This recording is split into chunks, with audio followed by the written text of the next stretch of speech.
Lesson 1 consists of 3 parts. This video is part 2 of 3. In this segment, we're going to look at the ribbon interface of MS Project 2013. The MS Project 2013 ribbon interface, a common interface for many Microsoft products, is also known as the Fluent UI because of its organization and interactive nature. Now that you've seen the backstage view in the last segment, let's take a look at the rest of the ribbon. The first feature to note is the Quick Access toolbar, which is to the upper left of the ribbon. This small toolbar is customizable and designed to give iconic access to frequently used commands, such as save, undo, or redo. The project logo can be used to manipulate the Windows interface for closing, minimizing, and maximizing windows. The ribbon interface itself replaces the older navigation of drop-down menus. Features and functions are organized on tabs. Within each tab is a series of groups which contain related commands accessible by icons, buttons, and other control types. Each command gives you access to a specific feature which will help you build your project plan and track project progress. Some commands may take immediate effect, while others may open dialog boxes with information that needs to be entered or completed. In most places in project, a right-click will bring up an additional shortcut menu or mini toolbar, for example, a toolbar to format text. Some of these menus will need to be used carefully as they may cause different results for your project plans. Now let's jump into some live navigation, and I'll give you some highlights of the tabs and groups.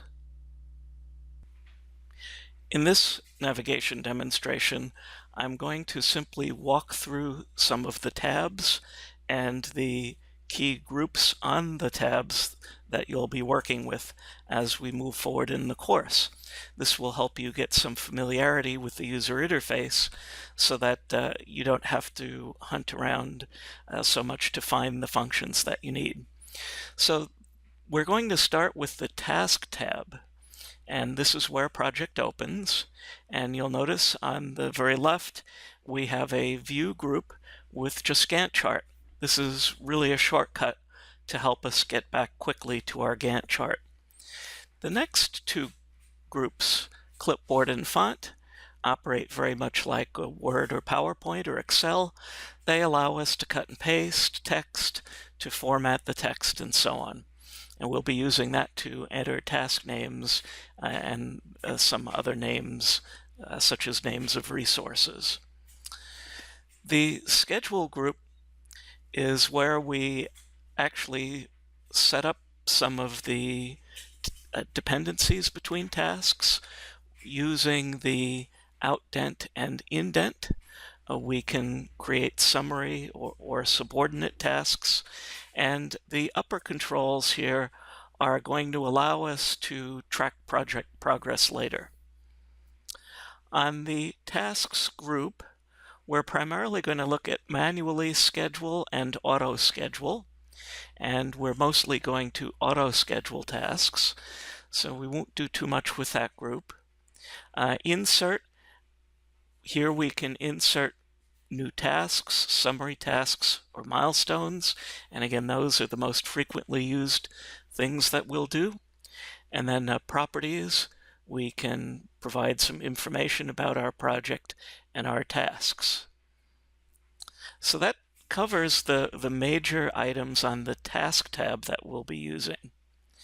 Now let's switch to the Resource tab, and you'll notice there's something called the Team Planner here.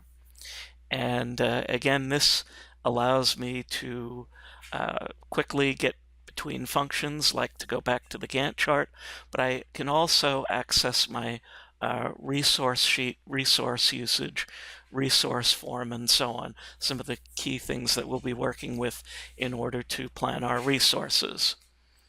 When we get to the Assignments group, here Assign Resources is where we will mostly work, and we will use that to assign resources to specific tasks. We have properties, again, for the resources, and leveling is a very advanced concept that we're not going to cover until some of the optional material of this course. So with that, let's move on to the Project tab. We'll actually have a separate segment in the future on reports. So let's just go to the Project tab. And here we'll mostly be using project information and change working time. Most of the other functions here we're not going to be using. And then finally, I can come over to Format. We're going to look at the views in the next segment. And in Format, here again, I can pretty up my Gantt chart or other items for presentation. I can change the style and color of the bars. I can change a lot of things about the appearance. I can indicate that the critical path should be highlighted. So there are a lot of different things that we can do here, and we will take a brief look at some of these items, and it's mostly going to be the bar styles and the Gantt chart style that we'll be working with. Lesson 1 consists of 3 parts. You just completed part 2 of 3. Please proceed to watch part 3.